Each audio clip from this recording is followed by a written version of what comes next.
Welcome everyone to our third installment of our SLOC interviews. I'm Debbie Crane along with Joy Paradises-Plater. Tonight we're interviewing director Donna DeWitt. Welcome, Donna. Thank you for joining us. Hi. So just quickly, how about you give us a little background about how you got into theater and yourself, and then what got you into directing?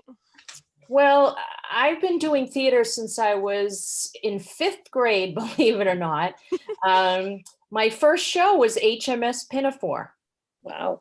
In elementary school. So just a quick story how that happened. The music director lined us all up on the stage in the cafetorium and made us sing Happy Birthday, I believe, or something really simple. Everybody sang the same thing.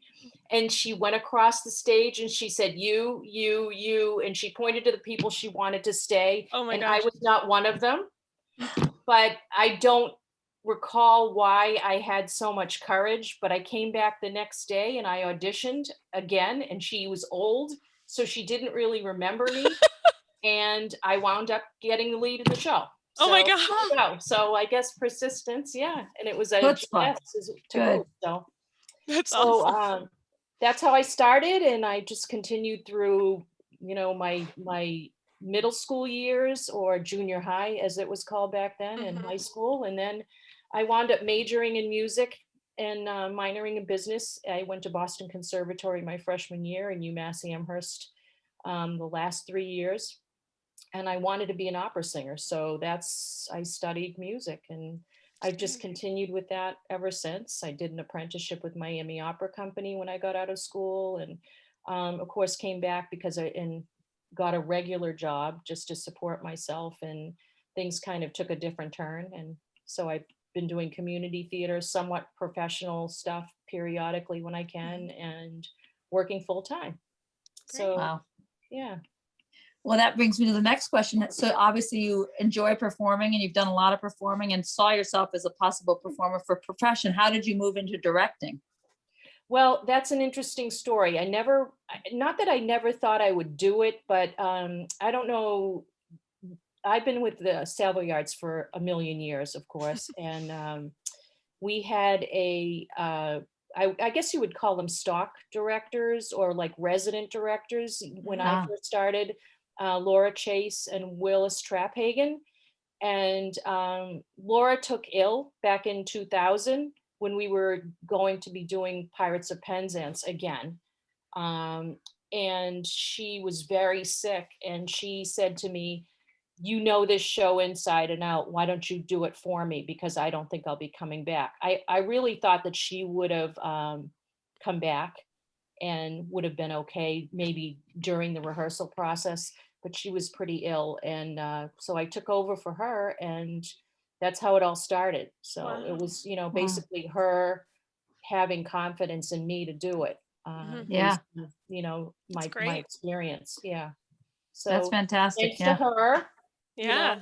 She was the dearest, most talented, wonderful lady. I wish you guys had met her. She was the heart and soul of the group. Wow. There are still a few people that remember her, like Connie and Larry, and a few people that have been around for a long time as well, Brian Harris, and they would say the same thing. Yeah. So that's how I started. That's awesome that she saw that in you and knew that she trusted you to do it. That's awesome. And I think you've been directing for like 20 years. Yeah. Kind of like the 5th grade teacher, let her have the lead. I know. Just hand it over. When you're old, you don't remember things, so it's a good way to sneak in there, So. All right. So other than your advice of just keep coming back, like as you did in 5th grade, like what advice do you give someone who is auditioning? Like what is, in terms of like what they might want, what they should wear, or anything to prepare in advance in particular? Yeah, I thought a lot about that. I'm not so big on people having to look like they just, they're at performance level. I'm more interested in the person, the talent.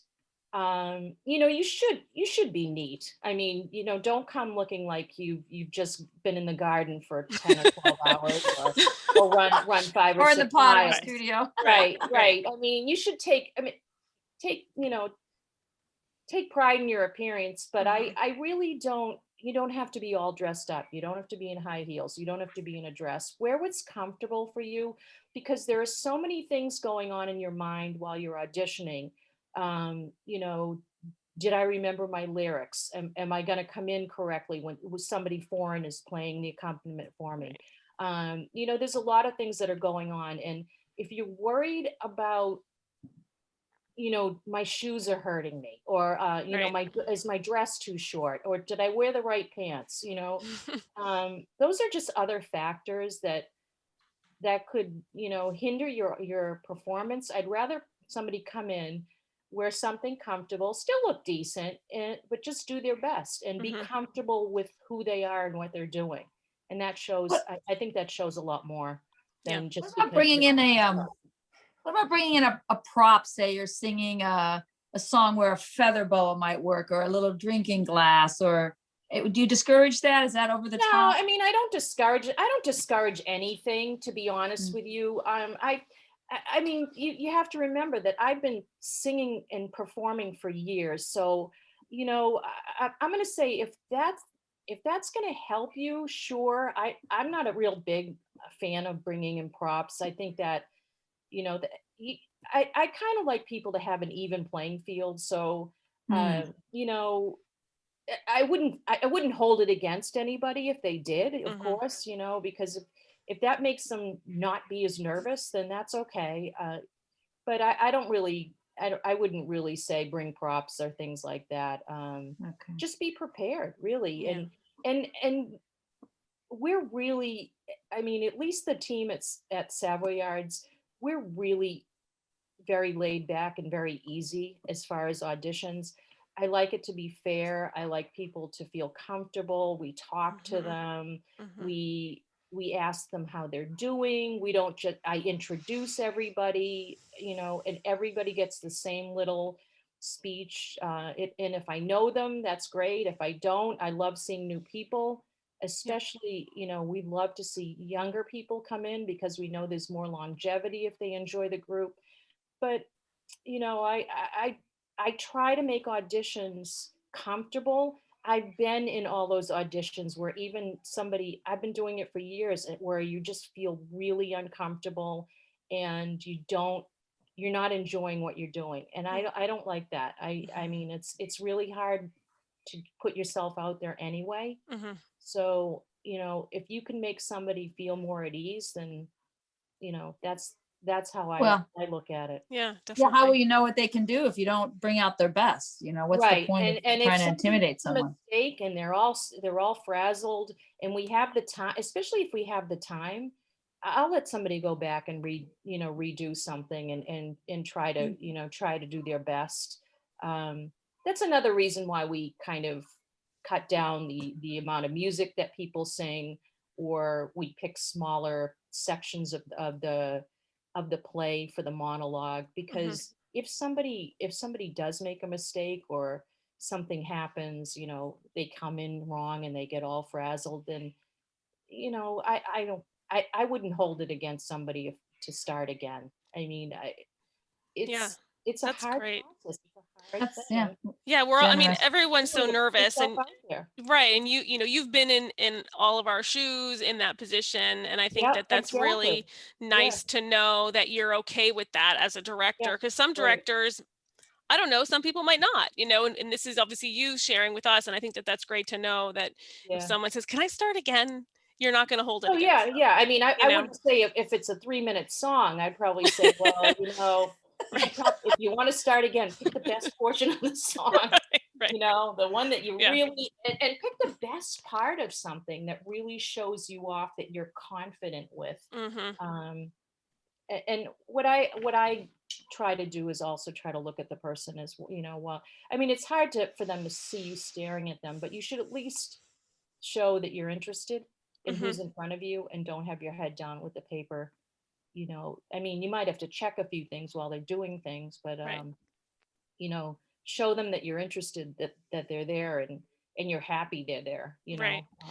So on the flip side of that, as the auditionee, Mhm. should the auditionee look at the team that they're auditioning for? Should they make eye contact? Is it better to sort of look and like focus on a spot in the room, or what's, should they move? Should they be park and bark? How do you feel about all of that? If they have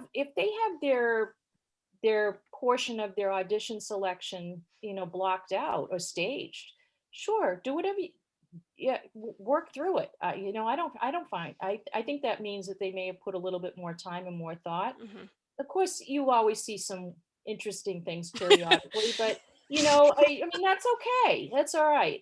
If that's if getting into the role or whatever, the character that you portray while you're singing helps you get through it, then, that's what you need to do. And we look at all these things. We look at not only the the vocal quality, a lot of it has to do with, how you look. And I'm not saying whether you're pretty or not, or it's just, do you fit the character? And again, we'll go against type. If I think somebody can do it and they don't look exactly the way I thought they should look walking in, and they kill the song and they kill the reading, then, I have no problem. I have no problem. I have no problem casting a woman in a man's part, unless it's, or vice versa, to be honest with you. That. Yeah. If they're good at it, if they're good at what they do, then, they can do it. I'm all for it. So, Donna, do you obviously you have a music director, but are you looking more for the monologue and acting skills versus the singing ability, or a combination, or will one win the day for you over the other? Well, because I'm a vocalist, I'm always listening for the voice. Okay. That's what draws me in. But if somebody is a really good actor and their singing ability is not as, I'm going to say, as top notch as their acting, as long as their voice is pleasant to the ear, I mean, we've had people that haven't been strong in the singing, in the singing portion of the role versus the acting. But again, it's all show dependent. I mean, you can't cast people in Carousel that are mediocre singers. Okay. Right. Music is just so important. Yeah. But I mean, Forum, we had a mix. We did it last year in Music Man, and 2 years ago. Almost 2 years. I mean, I was thinking about. I know. It's crazy. And I'm open to pretty much anything. I love comic or comedies and the musical comedies the best. Yeah. And the serious stuff is great, but even in Carousel, we tried to bring out some humor here and there because it's such a dark show. Right. So I would rather have somebody who's really funny, who has like an average voice, who can carry the role, than somebody who sings spectacularly and is just okay. Right. Yeah. So on a similar vein of like casting against type and things like that. So some people, it's like, I might look at a role and go, oh, I know I could play that age, but I know my actual age.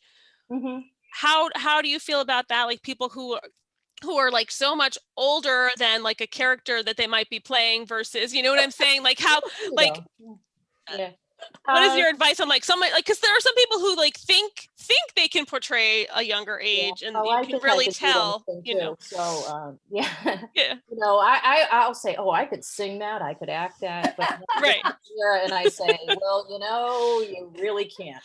So, none of us is 20 anymore. At some point, right? Exactly. I mean, and that's all relative. I mean, if the rest of the cast is older, you have a little bit of leeway, but I couldn't see a 40-year-old stepping into an 18-year-old role. I mean, if they look at, that's one thing. I mean, and we've had a lot of people that have been much older, and from the stage, especially in Carlisle, the distance is a little forgiving, but you're not, it's not as intimate. So there are things you can do. and sometimes you don't have a choice either. So you might be looking for a tenor, and guess what? There's no tenor out there that's 19 or 20 or Yeah. 25, because if they're that, honestly, if they're that good, they're probably shooting to be professional, and they're Right. not gonna, unless they need some practice, they're probably not going to come out for community theater. So but we've had some fabulous people walk in, that we've never seen before. Yeah. So I say kind of look at the guidelines that are given. Be true to yourself. I mean, don't, if you really want to go for it, and we'll, it'll be up to us to make the final decision. But that, try to be realistic. And again, a lot of people vocally and acting wise could do it in a heartbeat, but they just don't fit the the age Right. age appropriate, I guess, age appropriate look. Yeah. But I mean, again, makeup and wigs and And sometimes they work. Well, and there are some things that are lights are off. Right, yeah. You never know. Right. Well, there are some things that are completely out of our control. It's right, yeah. You want someone who's this size or that size or this height or that, this hair, that, like there's certain things that you have control over as a person, as an individual, and there are things that we don't. And so and things that we can fix with hair and makeup and wigs and that kind of stuff. Yeah. And I'm all for a mix of people. Yeah. You don't have to be super thin. I mean, for a part, it's more, if I looked at you from 35 feet away, would I be able to see you even with really good makeup and a really fabulous wig and great costume? Would I really be able to look at you and say, yeah, that's a 20-year-old versus, somebody like my age who's much older than, but again, how do you feel about, sorry to interrupt, but that's okay. Hey, we have a few minutes. We have a limited time. I just want to make sure to squeeze in all the questions, because this one comes up. You see a lot of the same people auditioning, obviously. Yep. Some bring the same song time and again. And what are your thoughts about that? Should they be mixing it up and trying to show range and spice it up a bit? Yeah, actually, I've only seen a couple of people that have actually done that. The people that audition generally for roles try to, and this is usual, from group to group. It's not just the Savoyards. If you're doing a particular show and you're interested in one role or maybe two roles, you should pick a song from another, and it doesn't even have to be from a musical, but something that's in the same vein as the show that we're putting on. The same, try to stay within the same vocal range. I mean, don't be singing, a mezzo soprano piece if the female lead is like a first soprano. I mean, but again, you should sing what you're good at. Sing what really shows off your voice. If we have a question during the audition, whether or not, maybe you can hear a little bit of an upper range that isn't really predominant through the cut of the music, but we can hear something that sounds like there's potential. We may even have you stay and have you run some scales.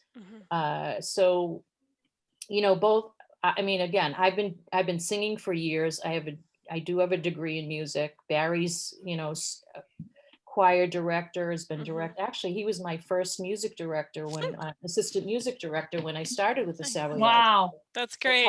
That's how long ago we go back. But he has a great ear too, and of course, and he may hear something, or I may hear something that we didn't expect, and we might try to pull a little bit more out of the person.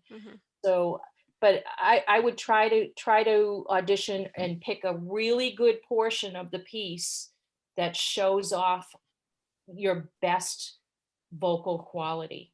And a different song than you maybe you specifically have heard in prior years. Right. That doesn't happen that often, though. I mean, there are people that may want to audition for small parts that don't really perform a lot, they may sing something similar. Okay. Yeah. I don't usually hear this. I mean, Right. of course, if you do Pirates of Penzance, you might hear Poor Wandering One 1,000 You might. that gets Over and over irritating. again. But Right. you know, it's the song. So Quintessential, yes. Right. yeah. Right. But we don't usually, I mean, I can't recall seeing the same person from year to year singing the same song. Okay, good. Yeah. Yeah. But Okay, Great. good to know. generally you know better. Yeah. Nice. So as we finish up here, are there any like tidbits of advice that you've been given over the years, or other tips that have come to mind as we've been talking here of just sort of preparation in terms of how people might want to prepare musically, or in particular dramatically, because I know, you're the director, you like the, want to see the acting as well as the singing, Yeah. because that is part of it, so is there anything else just in our last minute or so that comes to mind, or anything, or tips that you've been given? Well, I mean, well, for your solo audition, if you're auditioning for a part, just try to be as prepared as you possibly can. And again, we wouldn't even hold it against you if you had to hold the music, if you don't have it memorized. I'd rather somebody have the sheet music in their hand than constantly worrying about whether they have the lyric, or it's worse if you keep messing up. So we're okay. I mean, I'm okay with that. I don't know if Barry he might be in the same, I don't know if he's in the same mindset as I am, but just be prepared. I have never asked anybody to come with a monologue. When we do musicals or a certain production, I go through the script and I find short monologues or paragraphs for each of the major characters, or I string lines together so that everybody is on the same playing field when they come in. Everybody's going to read the same thing for that role, not something different. And same thing for callbacks. When you get called back, everybody gets to sing the same number for the same part or a portion of the number, and everybody gets to read every scene that character has been assigned. I mean, I've been in many auditions where I'm auditioning for a part and I get 2 lines for that part and somebody else gets to read 3 or 4 times. And I get it, maybe the director has their eye on a certain person, but it's so much better if people know that you're getting a shot at it. And it may take a little bit longer in the callbacks, but it's all equal. And that to me is so important. And I do find a lot of times we hear that people enjoyed the callbacks because they didn't seem stressed out and they thought it was fair. And then because I've been doing it for so long, that's really important to me, is to be fair to everybody. Awesome. I know you did have another question in there about friends. I don't know if you have it. It's really hard. Everybody, when we pick shows, and I know Savoyards, we've been doing it more and more, that we try to pick shows that really feed to the demographic of the group, which, I'm going to be honest, a lot of it's on the middle to older side. So trying to do the shows that bring in younger people is important, but it's really important I think it's important to select a show that fits the demographic of the group, and you do have somewhat of an idea that if you did this show, you could cast it potentially with some of the people but that's not how you cast. If somebody walks in and they blow you away and they just have it, and that wasn't the person you had in mind, but when you went in, when you first started the auditions or prior to the auditions, then you have to go with them. You have to. I mean, they